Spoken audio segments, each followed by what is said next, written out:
Hi, folks. I think we're going to get the program started here, just talking about Perry, sharing some of my favorite pictures up there. And I don't know why that picture is there, because that's not Perry. But I'd like to first announce that there is a lot of food, so please feel free to go get seconds, thirds, well, until it's gone. And they'll be serving cake and cookies in just a moment here. I think everybody knows who I am, but just in case, I'm Perry's favorite sister. I'm his only sister, so it makes it real easy for him to say that. I'd like to thank Carla and Mark McCaleb and their staff for doing this fabulous job on Perry's funeral mass and here, and the banner just kind of blowing me away right now. I'd like to thank Chris Martinez at St. Pius for putting together that program there, and Father Pat, who was here earlier, for coming. Father Pat was one of Perry's very close friends, and he and I have known each other from high school because we graduated from different high schools but the same year. I'd also like to thank the Knights, very, very much, for the ceremony, the love you showed Perry. I know y'all are very special in his heart. There's someone I forgot to write in the program, and I want to reach out to them. Tobin and Zach Pilati are my cousins on my dad's side, and they are the ones who built the wooden boxes that hold Perry. And they hand-built those last year, and just really thrilled to have them. I'd like to thank Mary Elizabeth and Cindy Gonzalez and Cassie for the desserts, and they are great bakers. So I wanted to get that out of the way before I started bringing up folks. We're have a small program, then we'll open it up, and then my son Douglas and my brother Mark and I will close out. So what I'd like to start with, and what I did was I tried to pick folks from different areas of his life, and when you look at the program, you'll see the S family and the Z family. That's because we're Gonzalez's. My mom is an S and my dad's a Z. So that's why I have it like that. So first up will be the Knights of Columbus, being represented by Jerry Pena.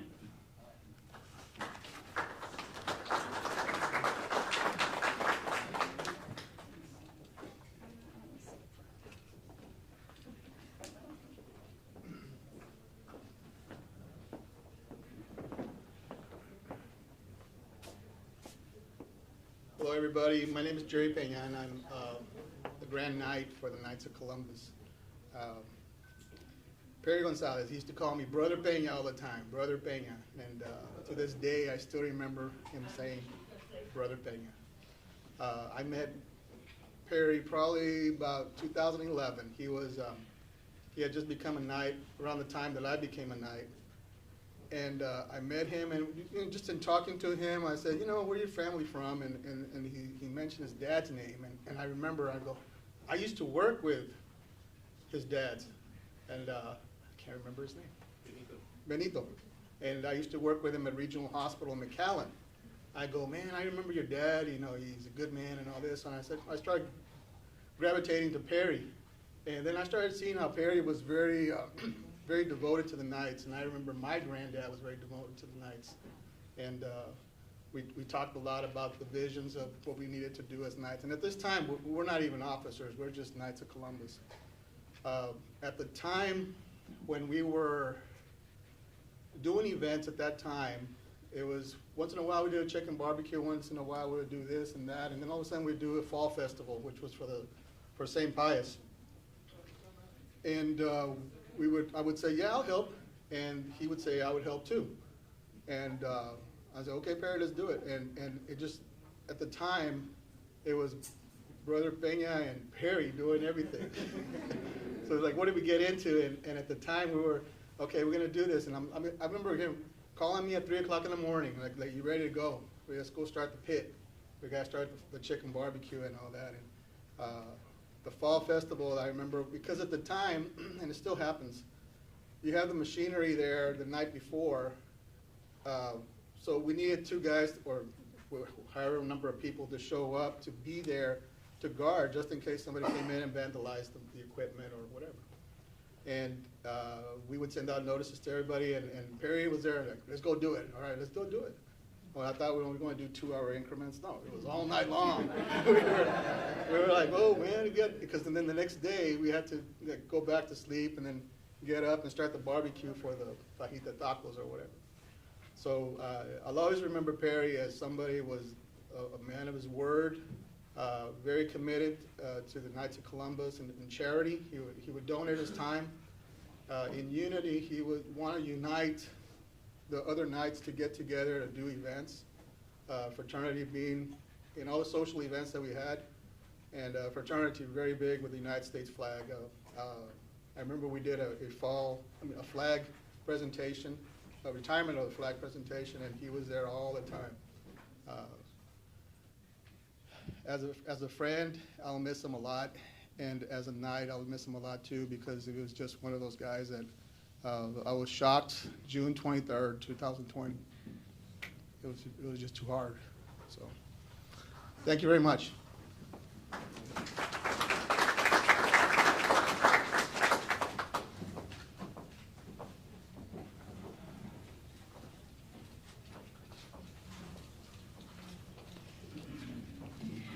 All right, next up is from the Gonzalez with an S family. And it's a funny joke inside the family, because I'll tell you the joke. The Z's are always told that we talk a lot, but the S's do too, so now you have double whammies with us. All right, the next one up is my cousin, my very dear cousin, Jackie Garcia Medina.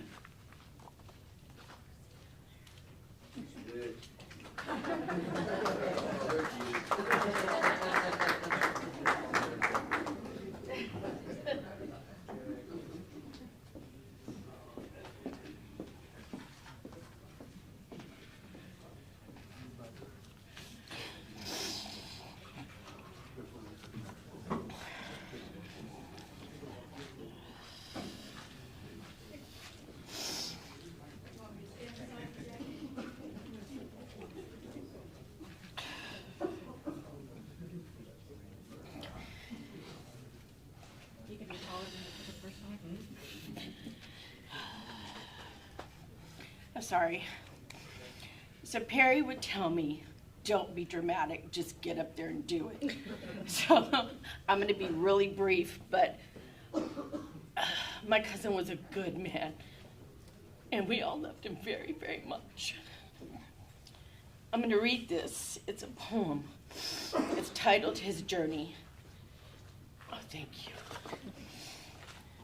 Don't think of him as gone away. His journey's just begun. Life holds so many facets. This earth is only one. Just think of him as resting from the sorrows and the tears in a place of comfort and warmth where there are no days and years. Think how he must be wishing that we could know today how nothing but our sadness can really pass away. And think of him as living in the hearts of those he touched. For nothing loved is ever lost, and he was loved so much. Godspeed, cousin, I love you. Thank you, guys. Thank you for being here.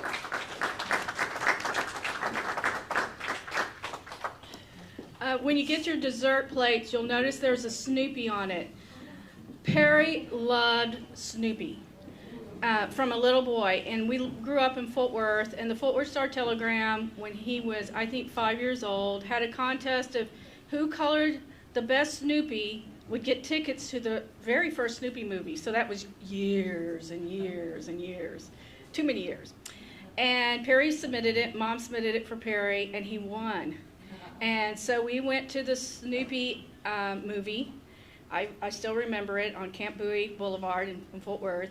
And he collected Snoopy's. And Snoopy's head was like this most of the time after a couple of years. but he kept Snoopy's all through his life. So we wanted to honor his love of Snoopy too. So that's why you've got Snoopy on your plate. The Z family's up. This is my Uncle Pete, which was the youngest brother. And I'm sorry, Jackie was my Aunt Mildred's daughter. She's the youngest on my mom's side. And Monica is the youngest of retired Lieutenant Commander Pete Gonzalez. So this is Monica Gonzalez White. Thank you. Do you need me help here? Okay. Are you okay? Okay. Thank you for asking, Cindy.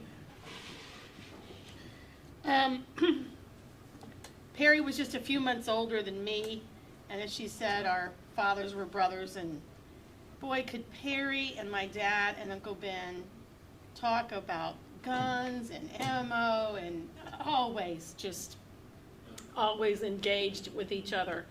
But I wanted to tell you something, and I'm going to ask you something, and I'm pulling a little of a playbook from my nephew, and I want you to walk with me for a second and ask you to take a moment right now, and I want you, if you can, to close your eyes, and I want you to think about Perry, and just sit here for a second. And I want you to see, and now I want you to study his features. You can see him. Now open your eyes. I'm sure you saw the same thing I did. I wanted to relive for a moment his warmth and his beautiful smile that surrounded those big, huge cheeks he had when he was little and even as he got older. He had them his entire life, which was always followed up with his smile with a signature chuckle. And those of you all know, that chuckle he had was a proud chuckle of himself when he delivered that tongue-in-cheek word of advice, and then he'd follow it up with a big hug. It was amazing. He was a guy who was never veered, always reliable and faithful, and as a man, a son, a brother, a cousin, a nephew, an uncle, a father to his girlie. And an ever servant to God. I don't know who he loved more, but I do know one thing. He made us all feel like we were special when we talked with him. I really think it would be I really think it would warm his heart, knowing that he left you with a smile, and rather than a tear. So continue to relish and carry those many happy moments you shared with him. After all, it was his happy nature that taught every one of us to take it easy, sit a moment, and keep moving forward. Just like Jackie had said. He's always gave everything, all of his life, and all of his time. You and I are very lucky because he truly loved all of us. And to quote the love he had for his community, and every time you saw a Facebook post, anytime he talked, he'd say, "That's how we roll in the RGV." So, love you, Primo. Give my hugs to my daddy and our grandparents, as I used to call them, Guadalupe and Lupadia. Big hugs, and I'm glad you were all here to be a part of his life, and still are. Thank you.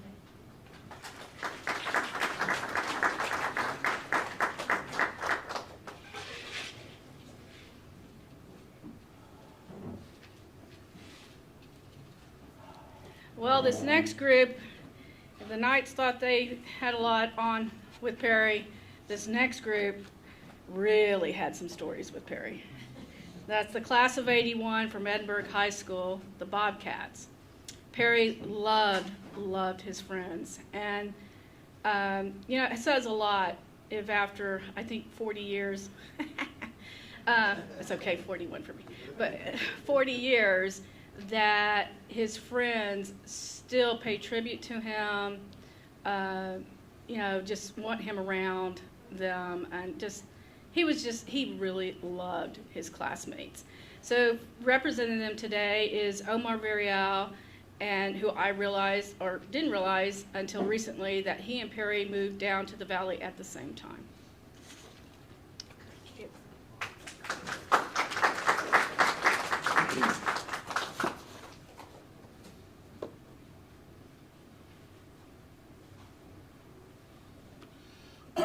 Good afternoon, everybody. My name is Omar Villarreal, and in August of 1976, well, first of all, let me start off with, we're here to finally celebrate Perry, a very special man who, became my friend. It was 1976 when I met him. We'd both moved into Edinburgh. We were new kids in junior high, and we sat together in school. And who knew that we would become friends? Who knew that a friendship like that would last over 44 years? And in our lifetime, folks, people come in and out of our lives. Different friends come and go, but when you have a friend that lasts that long, it's pretty special.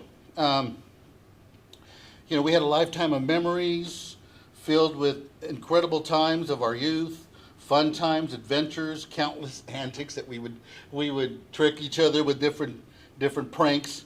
He was just an amazing person, and some special times that we will always cherish. He was very strong-minded, hardworking, kind-hearted, and always filled with wisdom about one thing or another. He was a dreamer. He never lived beyond his means, always making the best of what he had. His father, Benito, and his wonderful mother, Alma, instilled all those great values, making him a good father, an outstanding citizen, as well as a great public servant.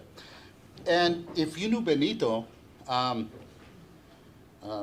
you knew where Perry got his great traits from, that passed down from him. He was a caring, loving father. These people became my family. And as you know, when Perry passed, our friendship came to a halt, but those wonderful memories will always be treasured. He's greatly missed and will always stay in our hearts forever. God knows he's up in heaven, building something with his dad.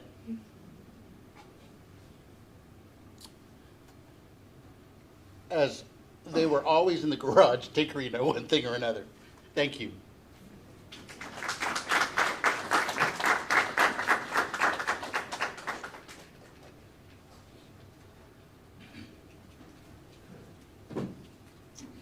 Well, I won't have to visit the gym for a while. Back and forth. Okay, Mark, I know I need to, but we're going to open this to anyone who would like to come up and have any stories. We love to hear stories of Perry. To anyone who'd like to tell us something that we might not know about him, or yeah. Oh, I don't know. But I know a lot about him. But we'd like to open up. Is there anybody who'd like to speak? If you'll just let us know your name and how you knew Perry, I would appreciate it.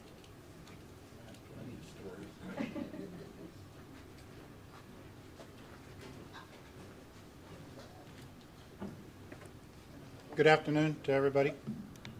My name is Sean Snyder. I'm the fire chief in Edinburgh, and I'm also a Brother Knight, which I'm really happy to see the representation here today. And I did know that Perry was also in the Knights.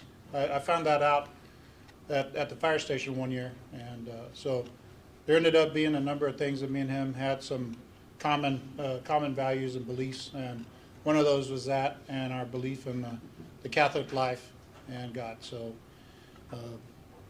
I did want to share with y'all, and maybe you do know, maybe you don't know, but Perry had a large presence in the fire service over the past 20 years. Actually, a little bit more than that. Him with the man that's sitting right there, his name is David Anawa. They brought hazardous materials response capabilities to the Rio Grande Valley. And what I mean by that is that fire departments have always dealt with hazardous materials. Probably just not in the best way, 20, 30, 40 years ago. Not because we didn't want to do exact protocol, but you had to learn it. And so the thing that they did is they brought that to the next level. And Perry was a part of that with David Onawa. Through Cameron County and brought it to Hidalgo County, and the importance of our environment and what hazardous materials does to it through vehicle accidents, through chemical plants and locations. And Perry was always an extremely strong supporter and believer that the fire service need to have all the tools and the resources and the education to be able to deal with that as the valley continued to grow from the 90s on. So him and David were great partners in the fire service across the Rio Grande Valley up to Laredo. And they started a company, and Perry worked for them. And that was our preliminary hazard materials operations back in the 90s. And it blossomed to where all the fire departments in the valley now, we have a regional response team in the Rio Grande Valley that responds to hazardous materials incidents. We have 10 teams from Brownsville to Mission to Edinburgh, and basically all the big cities in the valley. And that all started from our interest, all of our interest in getting together with these guys, including Perry and David, and setting the best practices forward in the Rio Grande Valley for fire response to hazardous materials. So he's been an active participant all the way up until now. He was involved in the local emergency planning committee in Hidalgo County, and was a member of that. And I don't know if the emergency management coordinator for Hidalgo County is here, Rick Saldana, my brother there. And he brought a van that's outside. I don't know if y'all had a chance to look at it when he came in, but Perry was involved in getting that local emergency planning committee established and supported it up until his death. So I just want to add on to something that you guys all knew anyway, is how great a man Perry was in your own lives. But I just wanted to share with you that in the fire service, that he was a pillar of the hazardous materials world, along with David Onawa, and has gotten the fire service another 30 years further because of that. So we appreciate him being shared and his expertise and time and participation with us. And I'm more than sure that there are people's lives in the valley and across the state of Texas that have been impacted by his knowledge and capabilities by being with us in the fire service. So thank you very much for allowing me to be a part of your celebration today, and God bless everybody.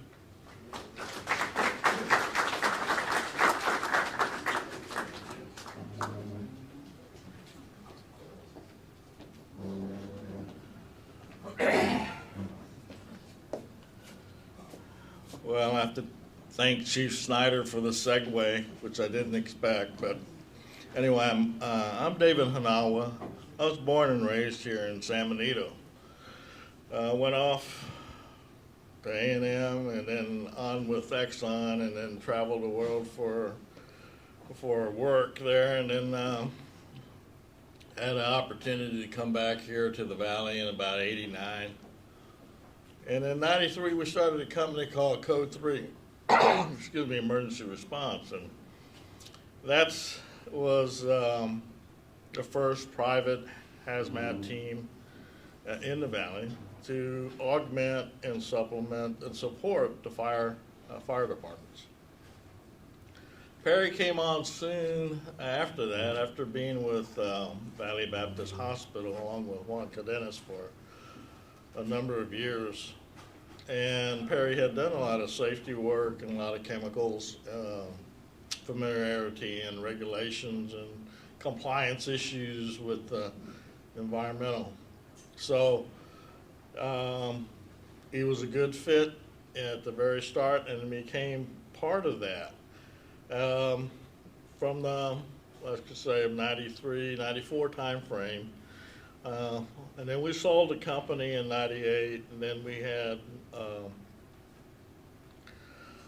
he went off and did a couple of other things, and I started another company in 2000 called Chemical Response. A few years after that, prior to the shuttle disaster, brought Perry back on board. Sometimes I tell him, from there we had to train people, ship people out to the Tyler area, and then Katrina came along. And one thing about Perry was he was always a can-do type person.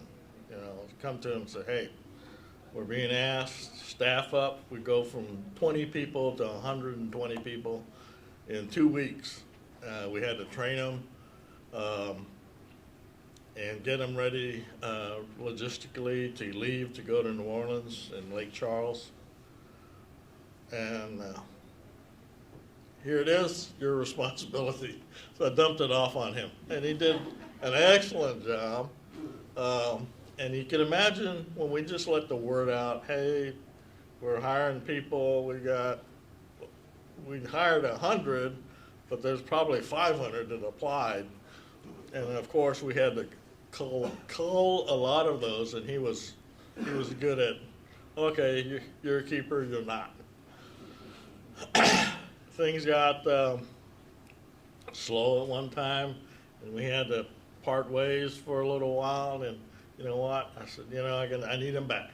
So it's kind of like, I said, Perry, you know, you and I have a marriage going on here. It's a love-hate relationship, you know? Come love, all right, see you later, get divorced, come back, get divorced. Anyway, he was always a good hand at that, but always ready to jump in. And then when Marbrisa came along, and I'm going, boy, she's tiny. Well, she's not tiny now. She's grown up quite a bit. And so I see a lot of his spirit in her. And she works for me part-time, and I can kind of, you know, just feel the spirit of Perry around. One thing's for sure, certainly, you have your biological or your family, the genealogy there. When Chief Snyder was talking about the fire service, it's really the first responder. It's not only fire, it's EMS, emergency management, that whole world that envelops both city, county, state. There's a family and a camaraderie around there, and of course Chief Saldana, who was a chief over a mission and now emergency management. We're part of the old timers that are still here and remember and have been through so many different scenarios. And Perry was along with us all along with us on that journey. Certainly, when we got in a situation where it's how we're going to do this or can, he was able to be resourceful enough to figure out and be part of the team to come up with a solution. And I just admired him for that. But I know that he also was committed to his family and to the Knights. He was heavily involved there. And so, bottom line, he'll be sorely missed in that regards, yet I know that we shared many a prayer, many a moment about not life here, but life in paradise. And I do hope that those that have, that understand that are believers, will know that there is a whole nother life after we leave here. And to be part of that is important, because we're going to basically end up in one or two places, and I can tell you, heaven sounds a whole lot better than the alternative. So, anyway, thanks a lot, and like I say, he's remembered almost every day in our operation. Thanks.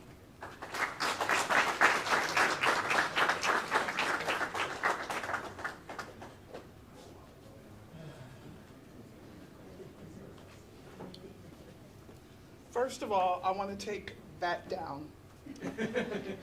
Perry was a huge, I'm Mary Ann Dinner. Perry and I went to school together. And I'm a huge Cowboy fan. And as you can tell, Perry is not. And I told him, I'm sorry, but you know when you go to heaven, that's God's, the Cowboys' God's team. So everything that's Texan, I said, is probably going to go the other way. But I'll never forget when the Cowboys and the Texans played in Texas Stadium. I don't know if you remember that, Cindy. I called him, I said, Perry, guess what? He's like, what? What do you want now? And I said, the Cowboys and the Texans are playing in Texas, in Arlington, so, we're going to the game. And I said, whoever wins has to pay for the tickets. I said, I'm going to pay for them up front. But he goes, don't go over $100. I said, I'm not paying $100 to sit up at the top and have to use binoculars to watch. I said, if we're going to the game, we're going to go, we're going to pay money, and we're going to watch the better team win. And so we go to the game. I think y'all were up there for a family reunion or something that weekend or something along the, so I go and I get Perry, and we're bickering the whole way back and forth. And we stopped, I don't even remember where we stopped to eat. We're bickering, and the lady goes, is that your husband? And I said, no. No, I said, because then we probably really would be fighting really bad. But we go to the game, and it was, I'd buy something to drink, I'd get both of us something or whatever. Well, Perry came back with these turkey burgers. Yeah, it was, all right. I go, what? I took a bite. I didn't pay any attention. I took this bite out of it, and I go, what the hell is this? And he goes, oh, those are turkey burgers. I'm trying to eat. I said, Perry, I'm fat and happy. You can eat it. He was just eat it all. So I took another little bite, and then I go, oh, I have to go to the restroom. So I took it, and I threw it away. But I'm like, why would I eat this, Perry? He goes, well, you've got to watch your weight. And oh, so I'm fat, huh? You know how we women are. It's like, well, oh, now I'm fat, huh? But we had so much fun at the game. Of course, the Cowboys won that game. And yes, and so somebody wasn't happy on the drive back. I think we went to a barbecue place to meet the rest, the family. And so we're bickering back and forth about, the Cowboys. I had Facebook at that time, so I had put a picture of he and I in the car. And so all these people are putting stuff on there about go Cowboys, and beat the Texans. And, I teased him about that, just unmercifully until a couple of years ago when we lost to him. But anyway, it's another story. But Perry was just such a good friend. Every time I would come down, I lived in Houston, and I would come down to the Valley, we'd all get together, our classmates, and we're very tight-knit. We were just talking about it. We're a very tight-knit class of 650 or something like that. Very, very close, which is surprising, because I don't think any of the other classes are that way. But we'd always get together somewhere, and Perry would drive up there in his green truck, and, just to see his face. And to go back further, I hadn't seen Perry for a while after we graduated, because I left and went away to school, went away to college. So the first time I saw Perry, I think we'd been out of school maybe 10, 12 years.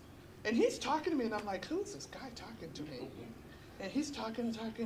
Finally somebody said, Perry something. I said, oh my God, that's Perry. He's gotten so handsome. He didn't look like that in school.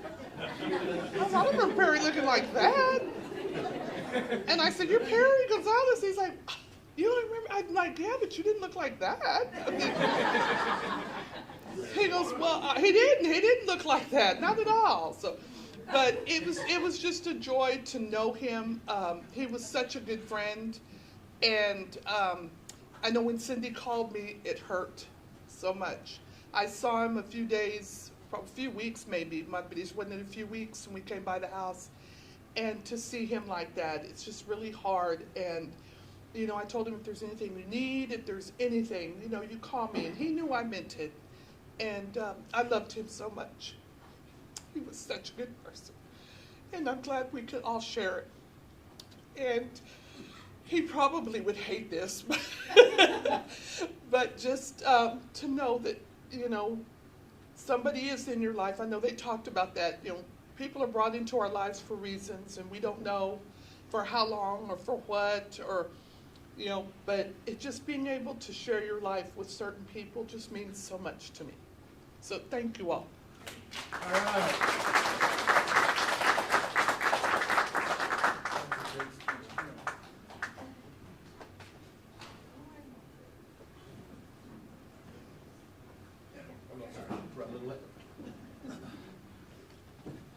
Yeah. Hello. Good afternoon. My name is Juan Carlos Carlin, and Perry, I met him 9 years ago when we came over here to St. Pius because we were gonna do. In the Knights of Columbus, when you join, you go through a ceremony, right? And so it's supposed to be like this very secretive deal that the members go through. And I was already a member of the Knights, and so was my brother Joseph, who's about my size also. And I think Perry, when I met him, he looked at us, and right away he had the big old smile, and the way he spoke and everything is like, hey, come on guys, y'all put this on and all that, with the Southern twang, right? And I was like, hey man, what's your name? And he said Perry, and I was like, Perry? I never heard that name. I mean, I think there was a cartoon or something, right? Right, but I think he liked this because finally, like, there's somebody that made him look like it. When he stood next to us, like he was in really good shape, right? And he saw us struggling to put the robes on because they were made for normal sized people, right? And I mean, we would look like T-Rexes, and the things didn't close and everything. And he just loved us from there, man. Like, man, here come the Carlines and all this stuff. So right away we hit it off. I can't believe that was 9 years ago. Great guy. Always the first one to help. Led by example. When he was the Grand Knight of the Council, he was the guy that was there first. Last guy to leave. Always, always, always. Just a big heart. And then we got to know each other really good. We would hang out every once in a while, happy hours or whatever, shoot pool. And he would always like make fun, and we would make fun back. And I kept saying, man, this guy looks like a cartoon to me for real. Like, who does he remind me of? And I remember I told him, man, you know who you are? You're a Foghorn Leghorn, bro. I said, so when I would see him, I go, I'll say. He go, damn it, Carlene, quit that. But we would go back and forth a lot of playing, a lot of joking. Just a big-hearted guy. I think he was like a mentor to me, even though we're not that far apart in age. But just showing like, just be there to help, And he made the best menudo in the world, right? And his sister says, man, he didn't leave us the recipe, so that was a little downside. But I have no doubt Perry is in heaven because of all the work that he did to help others in his lifetime. Very selfless. I think it's somebody we can all learn from. We miss him dearly. We miss him in the community. We miss him in the Knights for sure. It's a big void. I know you all miss him, Risa, the family, but hey, he's still with us in spirit, and we'll see him again in heaven. God bless you guys.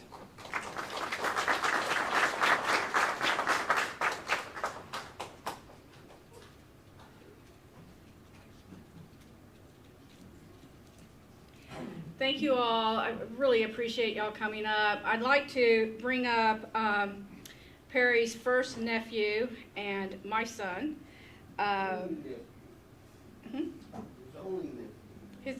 Your son, Mark, is his nephew too. Yes. Okay. We don't get numbers real well, but we do words real well.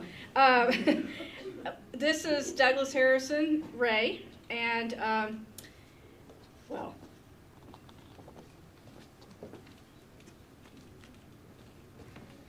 Hey everybody. Yeah, my name is Doug, Douglas, Dougie, Perry. Perry was quite the father figure to me. I come down to visit a lot. I lived here a little bit, but every time I came down, there was something going on. Perry teaching me something, showing me something. I took a lot of skills from him, and I always valued anything that he gave to me, like swagger. God, that guy had swagger. And he just walks into a room, and he just owned it. And you're just like, who is this guy? I want to get to know him. And he wants to get to know you. And that's what's so cool about him. He's got this charm. He just meets everybody, knows everybody. We worked together for like a year, and throughout the valley, I'd walk around with him, and we'd walk into random places, and he'd just know who the people are. I'm like, who are these people, man? He's like, oh, this is so-and-so from this thing, and we do this together, and you just knew, and you take that, and you're just like, how do I be that? How do you live up to that? And that's how I did things with him. I just looked up to him every time. He had such a good work ethic. He taught me to do things. He just learned things, and I was like, what do you? I don't know how to do this. He's like, neither do I, kind of thing.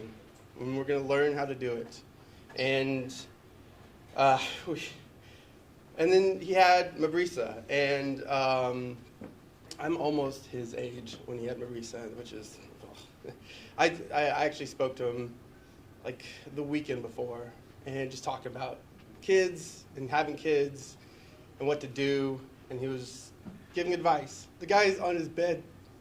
He can't get up, and he hates it.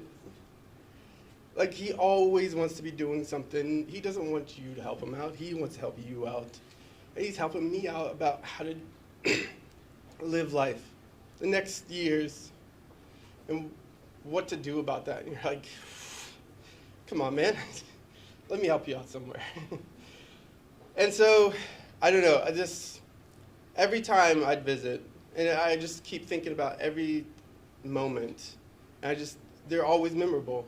I deal with people all the time, I meet people all the time, but you always remember Perry, and you remember everything about him, and you just smile each time.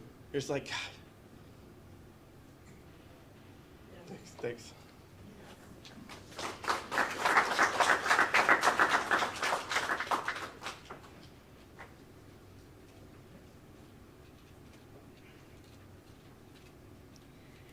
Perry was very special to my children. He really helped raise them quite a bit and was always there at their events when he could be. He made sure he was there at their graduation, so he was more than just an uncle for them. Next, I'd like to bring up my biggest brother, because I have two big brothers and one little brother. Mark.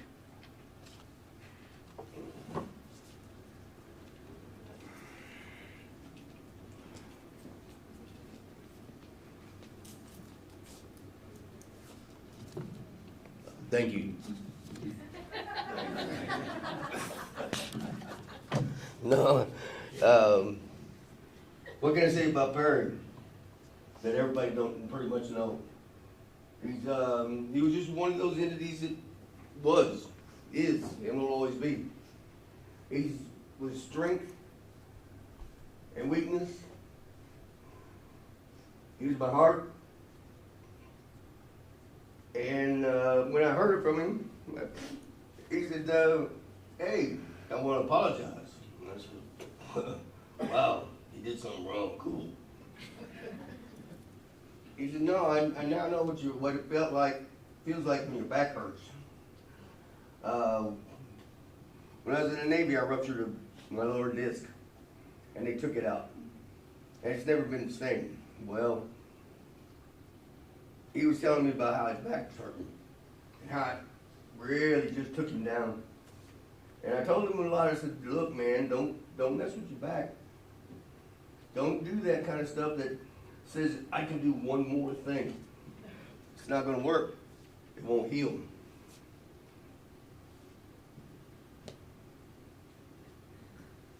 my brother Mike called me. Excuse me. And he said he had passed. There was a bunch of people, we were all just kind of hanging out, and I lost it. And I went through that for about 2 days.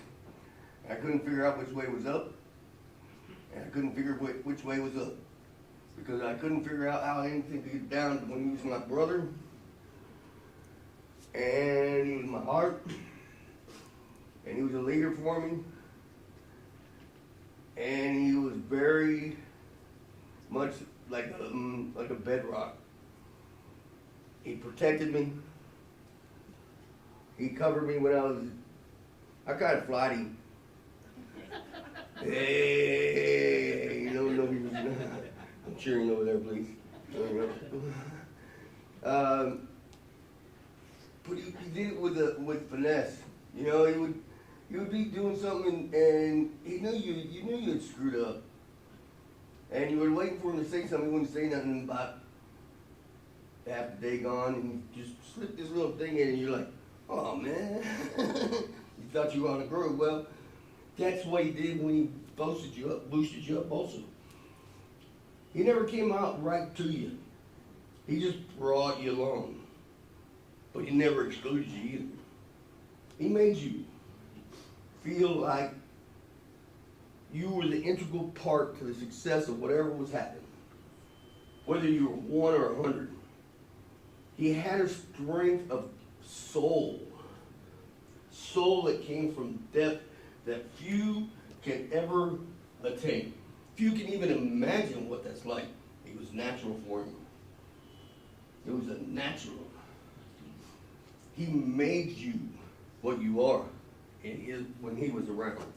He put you above what he was doing no matter what.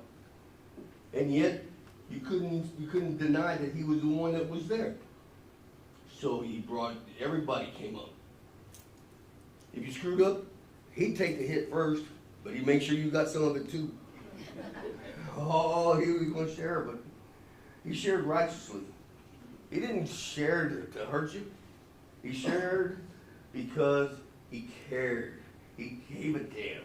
He did what he did because of just a flow for the guy. He was unbelievable. I had him aboard ship. I served in the Navy. I'm retired Navy. My first ship was a convict. I'm an aircraft mechanic by trade. He came aboard ship. He was a natural. He could stand in line with the rest of us. He could talk to them. My shipmates were like, who the hell is that? That's my bro. You don't look like you. So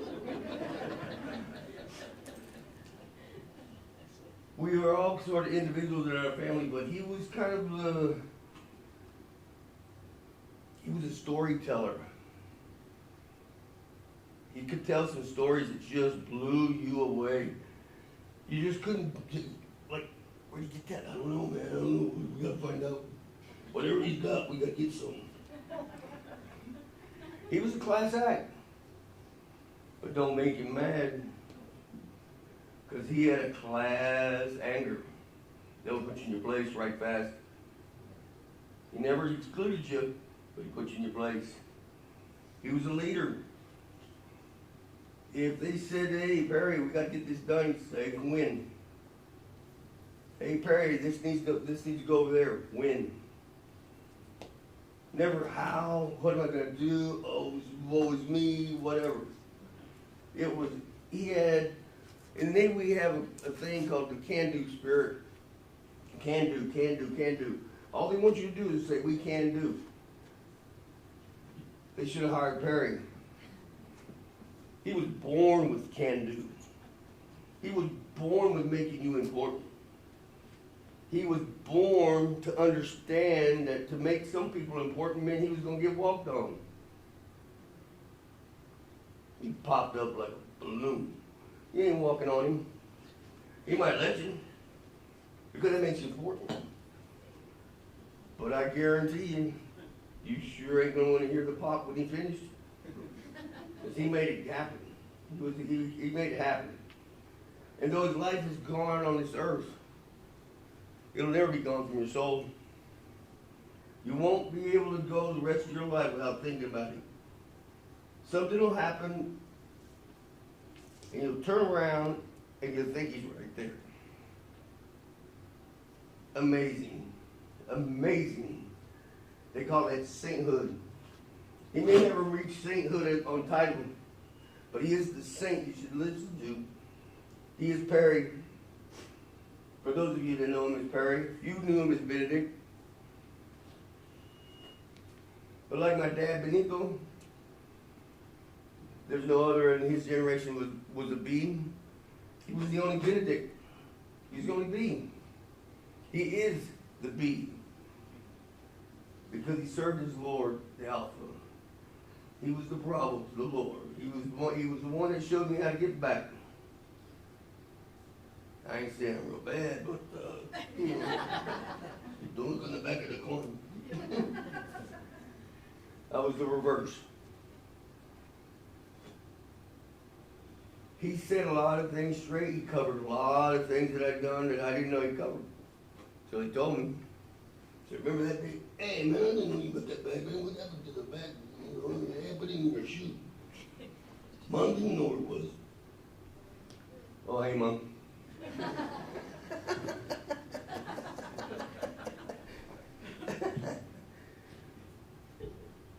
But he was good that way. If he covered you, he took the hit. If he went in front of you, he took the badge. But he always took it with you in mind. He never left anyone out that I know of. I don't know how many people that in this room know some other people, but I guarantee you might know one or two like him. You're going to be real lucky.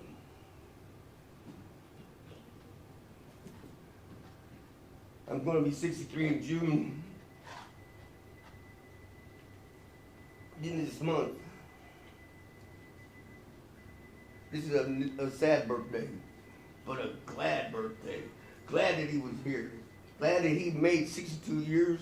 Was some of the best, most outstanding years. He came aboard the Constellation. My shipmates were like, man, your bro's so cool. All right. We partied in Honolulu like nobody's business. He said he drank with us. And then he carried two of us home. That's Perry. Remember that. When you're feeling down, when you're feeling like you ain't got it, I would put it in sailorese, but I don't think I better. Sailors can conjugate the F word about 500,000 different ways. So I won't do that. But Perry was that kind. He could be conjugated into any situation and give you a complete paragraph. Give you without thought of reward. Without thought of you owe me. He owed you nothing. He didn't give you anything. You earned it. He didn't say, hey, do this for me and I'll do this for you. He said, let me do this for you. You thought about what you might be able to reciprocate with. Nah, not Perry. Perry just led. He was the most silent leader I've ever known. He didn't go out and pronounce. He didn't go out and say, hey, I am the champ. He didn't go out and say, I'm one. He knew he was the champ. He knew he was the one. But he did it through action. He did it through love. And he did it through one word every time. Hello. If you got a hello from him, you got energy that you don't get anywhere else. A truth of hello. A truth of introduction. A truth to a soul that gave a damn. He is one of the biggest losses I will ever face rest of my life.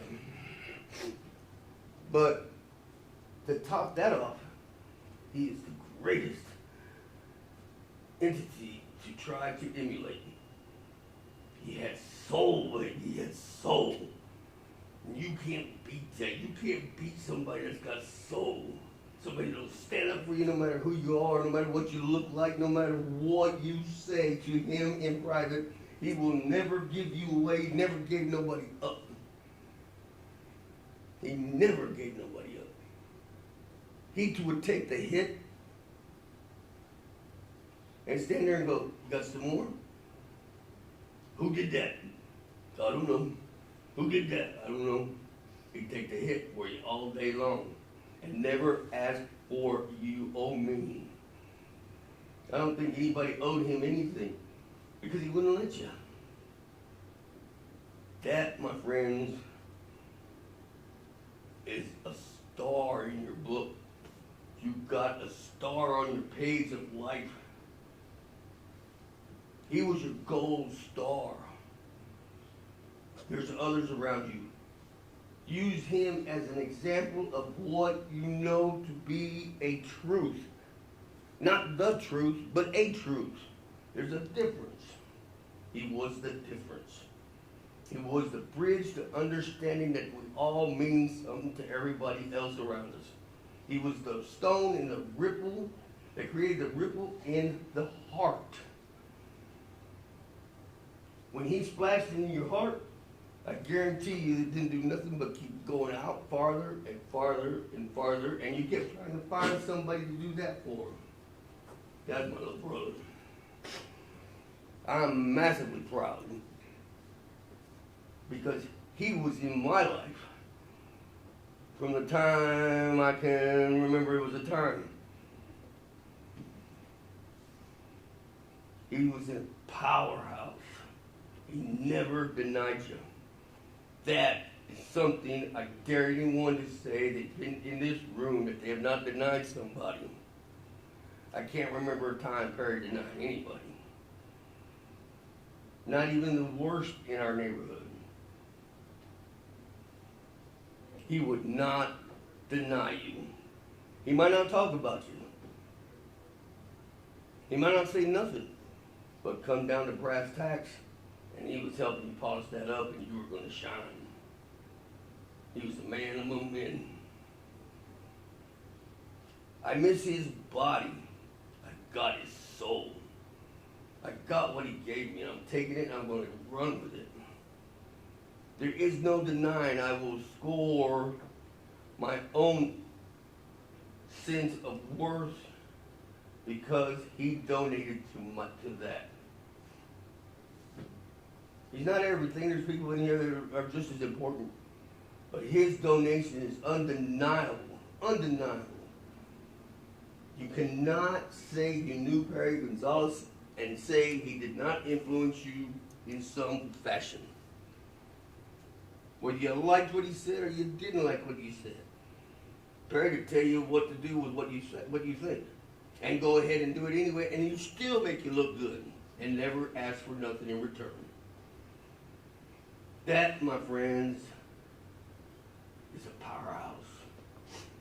That is worth emulating, even if you can only give 1,000th of a percentage of what he got. You're a success. Try it. Think about it. He is Perry Gonzalez. He's my mother's son, my dad's son, my brother, my sibling, my star, Perry Gonzalez.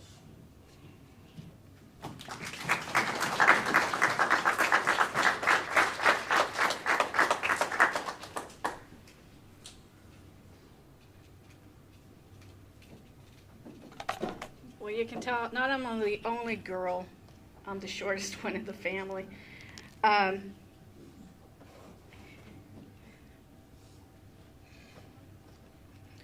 For the last 16 months of my life, I've been dealing with Perry and his estate, his illness, and his laughter even through all that illness. Perry would tell you all right now, you better settle in, Cindy's about to talk. He'd be right, but I would use Betty Davis's line in All About Eve and say, fasten your seatbelts, it's gonna be a bumpy ride. Let me start with a soliloquy from Two Towers, J.R. Tolkien, and King Theoden. When all was lost, things were dark. He didn't know if they would exist, if they would be alive. And he was preparing for the last battle. He said, "Where is the horse and the rider? Where is the horn that was blowing? Where is the helm and the hauberk and the bright hair flowing? Where is the harp and the harpstring and the red fire glowing? Where is the spring and the harvest and the tall corn growing? They have passed like rain on the mountain, like a wind in the meadow. The days have gone down in the west, behind the hills, into shadow. How did it come to this?" Let's start at the beginning. Benedict Perry Gonzalez was born on May 14, 1963, on a Tuesday, the day of grace, according to the children's poem. He was born to Benito and Alma Gonzalez. Fortunately for him, maybe, he had 3 siblings he came home to: Mark Anthony, Michael Andrew, and me, Cynthia Ann. He was born at St. Joseph's Catholic Hospital, which no longer exists, in Fort Worth, Texas. And he was the most mischievous little guy from the very beginning. My Aunt Theolena, yes, I know I'm saying aunt twice, but that's what I called her, told me a tale of Perry before she passed away many, many years ago, about how Perry just loved, as a toddler, to watch people walk by and stick out his leg and see him trip, and then laugh. She said he was always doing things like that. And Mark made a reference to Perry's anger, and apparently my stuffed animals and I were part of what he would take it out on. One Christmas, Mom and Dad got Perry a G.I. Joe with a raft. And that same Christmas, they got me a talking Barbie and my talking Ken doll with a beautiful maroon tuxedo. And I didn't play with them very often, but this particular time, I just decided to take Ken out. And I pulled a string expecting to hear, "Do you want to go out on a date, Barbie?" And all I got was, and I immediately went, "Perry." And Perry ran away, but my dad, I said it very loud, and my dad came and I said, "Daddy, something's wrong with Ken, and I'm sure it was Perry." And so he pulled Perry in and he said, "Perry, what happened to Ken?" And he said, "Dad, G.I. Joe decided to kidnap Ken because he really had an ugly tuxedo on and we just couldn't take it. So we took him in the raft, and we can't help it, Dad. Ken jumped out and just killed himself." And I was like, how does someone come up with a story like that at age 6? Later on that same year, we were all in Mom and Dad's bedroom watching TV. And thank God that Dad had been a fireman in the Navy, because we started smelling smoke. And Dad, we heard this, "Dad, Dad, Dad, come on, I started a fire in the kitchen." And he put out that fire and he asked Perry, "How come you started a fire in the kitchen?" He goes, "Well, I wanted to see how many matches it would take to start a fire." Never got in trouble for any of it. Later on, I'm telling you, I don't know why he liked my stuffed animals. But I had saved up for Ronald McDonald. Years and years ago, there was a flat Ronald McDonald doll. And all of a sudden it disappeared, and I didn't think about it until we moved. And I went through my animals, and I find Ronald McDonald. And he's cut up all the way up the middle with safety pins in it. And of course I went, "Perry?" And he came and he said, "Oh, Cindy, he was feeling sick, so I thought I needed to do some surgery on him. But look, hey, I stitched him up with the pins." Never got in trouble. Never got in trouble. Did that all the time. Painted my Barbie's fingernails, did all kinds of stuff. As we grew up, I went off to school, and I graduated in '80. So one night, I came back. It was Christmas holidays, and I was at the big discotheque Bocassio's. And I was with my girlfriends, and in walks Perry from the other side. So I walked over to him, and I said, started talking to him. We were just laughing. And I walked back up over to the table, and I'm like, and the girls are like, "What are you doing with that guy?" "Oh my gosh, Cindy, do you know who he is?" And I went, no, who is he? "He's like Don Juan Casanova. Everybody loves him." I'm like, "Oh, really? Yeah, why would you be like, he's not like you at all." I said, "Oh, I don't know, maybe because he's my little brother." And they were like shocked, just shocked. I thought, oh my gosh, Perry, what have you done? So Perry had this great sense of humor as a little boy, and he took it in to be an adult. And it is true, Marianne, when my children were small, he was in Dallas for a conference. He's there at the Hilton. And I had gone to go get Mom, and so I've got the kids in tow, and I'm walking in the lobby, and I just keep walking. All of a sudden, I hear, sis. And I turn around, and I'm like, "Perry?" And he went, "Yeah, it's me." And I said, "Wow, you look like a man now." He said, "Cindy, don't say that anymore." He had, from that long hair to what you see in that cowboy hat, it was such a dramatic change that I walked right by my own brother. He was just that way. He was stylish. We all have our own styles. That's part of our family. We definitely have styles. But I'd like to delve into something, because this was this was the toughest thing I went through those last 4 months. I took Perry to his doctor's appointments, and he couldn't walk. And so I told him, "Look, Perry, I've been hanging around with some Marines, and I wasn't doing my workout with them very well." So they said, "Suck it up, Buttercup." And that's how I would get him to stand up. I would tell him, "Suck it up, Buttercup. We're going to the doctor." And in not a really nice tone, but it was the way that he would do it. And so for those last 4 months of his life, we talked a lot. My brothers are all very close, and I'm close to each of them, but it's a different relationship. They're the boys, and I'm Cindy. So we hadn't really talked in our lifetime. I know Perry respected me. He wouldn't let any of his friends date me. So, not because what they think, that they didn't date each other. That's not what Perry said. But what I'm going to share with you, I only share with you because my brother Michael told me at one time that whatever you're saying to Perry, keep it up. He's changing. I happen to be maybe overly optimistic. I'm not really sure.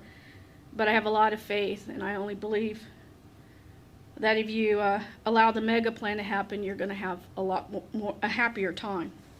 So this is part of the conversation that we had late April, after his biopsy. It had been a very, very long day, a lot of pain for Perry.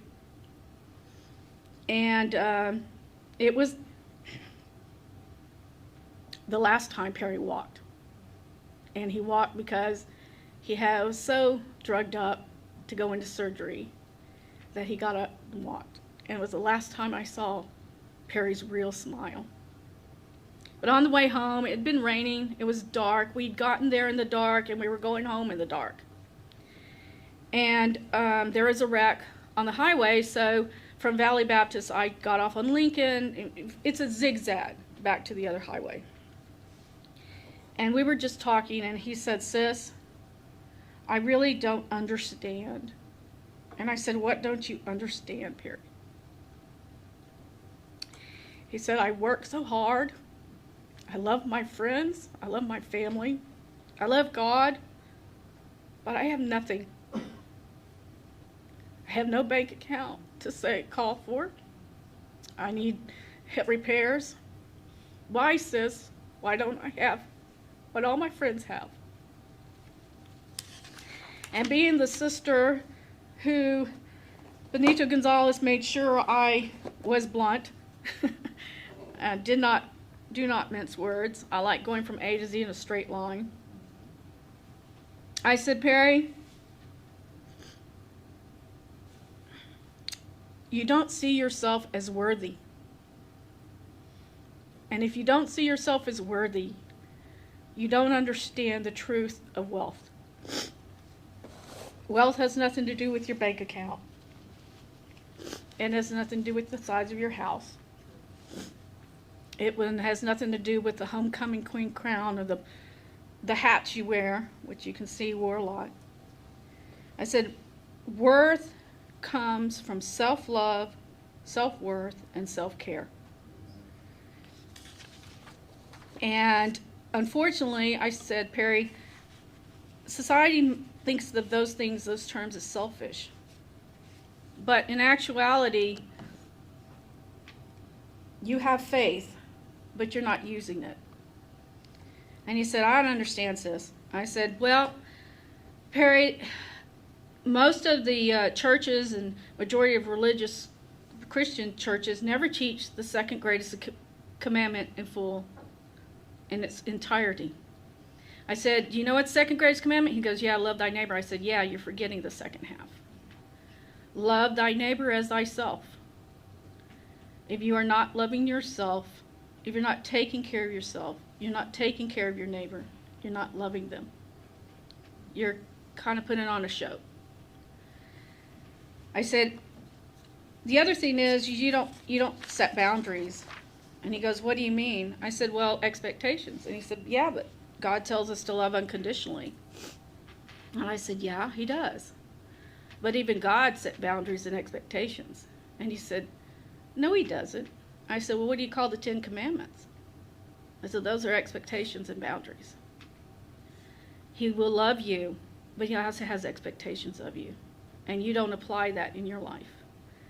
And it's really good, Perry, but it's draining your energy. And God doesn't require that of us. He doesn't ask us to drain our energy. And he said, but sis, you have to show compassion. And I said, yes, but not at the expense of yourself. I said, and the last thing, Perry, is you have this really weird belief about God. And he goes, what? I go, you think God's not there for you. I said, Perry, what did Dad do for us in our lifetime? And he said, Dad worked really hard, and he gave us everything that he could give us. I said, okay, so that's your earthly dad. Your heavenly Father has so much more to give you. Are you receiving it? Do you realize he wants the very best for you? And he said, how come you're so weird? And I said, well, I don't know. I'm a Gonzalez. I said, I don't know. But, yeah, I'm double G's. So I said, Perry, we were coming into Weslaco, and I don't like the wet rain and night. And I said, I don't know what more to tell you other than if I had the kinds of friends you had, if I had that responsibility and reputation that you have in work, if I had the love of Gurley, of your family, I would think I was the wealthiest person in this world. You are so highly respected. Try to remember that. Try, because that positivity will help in fighting this battle. That day, oh, I forgot that Tuesday's the day of grace, and I said that in the childhood thing. I don't know how many of you realize this. Perry died on a Tuesday, the day of grace. He was given grace in heaven and eternal life, and he no longer was in pain. He was my little brother. And I started thinking after his death, how did it come to this? How did it come to such a wonderful man? Not a perfect man, but pretty saintly at times. How did it come to this? And I realized, being a writer and documentary filmmaker, that words really matter. Words matter so much more than people realize. Words are powerful. There's a saying that the pen is mightier than the sword. It can destroy somebody. So I'm going to share what I think, where it started for Perry, and I'm going to ask you all to really watch where your words are going. When Perry was in 2nd grade, this is how I learned how determined this little boy was. He came home, Michael and I, we were riding our bikes, and we were excited. Michael and I were excited. We were going to get a lot of money for our grades. And Perry wasn't. Yeah, Michael, we made A's and B's. We got money. Perry wasn't. He was crying. He wasn't crying. But when Dad got home, he had to turn in his report card, and he started crying. He was like, Dad said, well, why don't you have any grades? And he goes, I don't know, Daddy. I don't have any grades.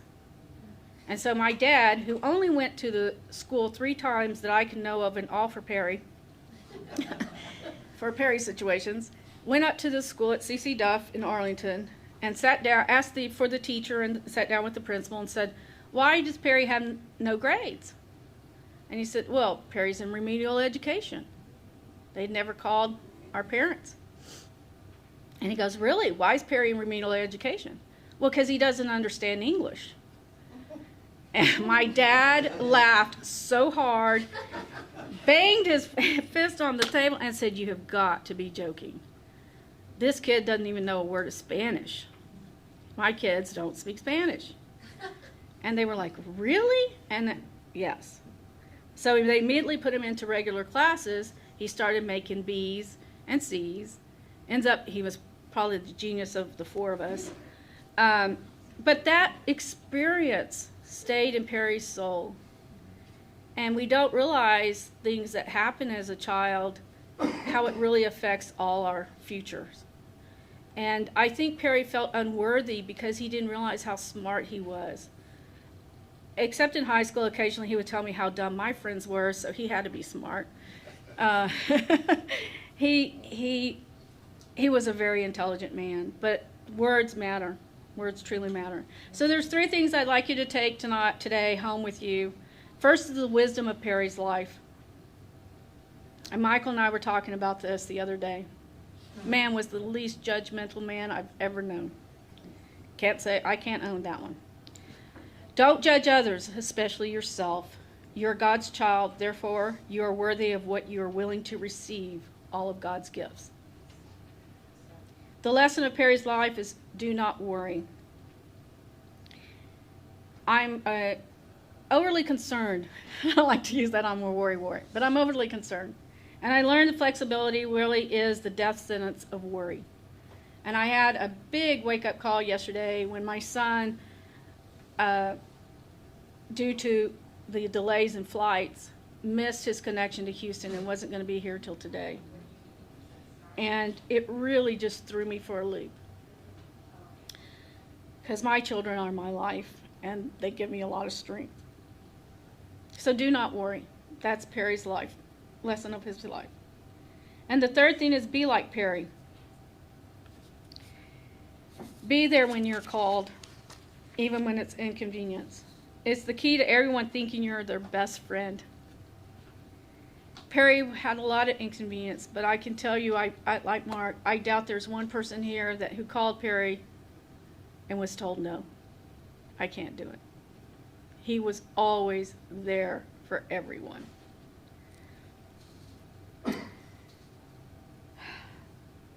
Perry was a good man. He was a good son to my mom and dad. He was a good cousin, not just to our first cousins, but our second cousins and third cousins. He was good. He was a good man to his friends. And he was very blessed to have godsons that he really loved and really hope the best for them. Kyle and Kevin. He really talked about them a lot to me. He was a good brother, but he was the best little brother you could have. And I will miss him. But I do believe that God graced him early in life to go on so he wouldn't be in pain. And as much as we hurt, and especially for Girlie, as much as we hurt, and Mom, that man is flying high and looking down and going, you idiots. I really do appreciate all of y'all being here. My family appreciates all of you being here and taking the time on a Saturday when you'd rather be doing, I don't know, nothing in this heat, but just being here and celebrating Perry's life. So thank you. Please, before you leave, take some food because the plates are already made. And go in peace and go knowing that you are loved and that Perry hopes you move on with joy and laughter in your life. Y'all take care. Thank you.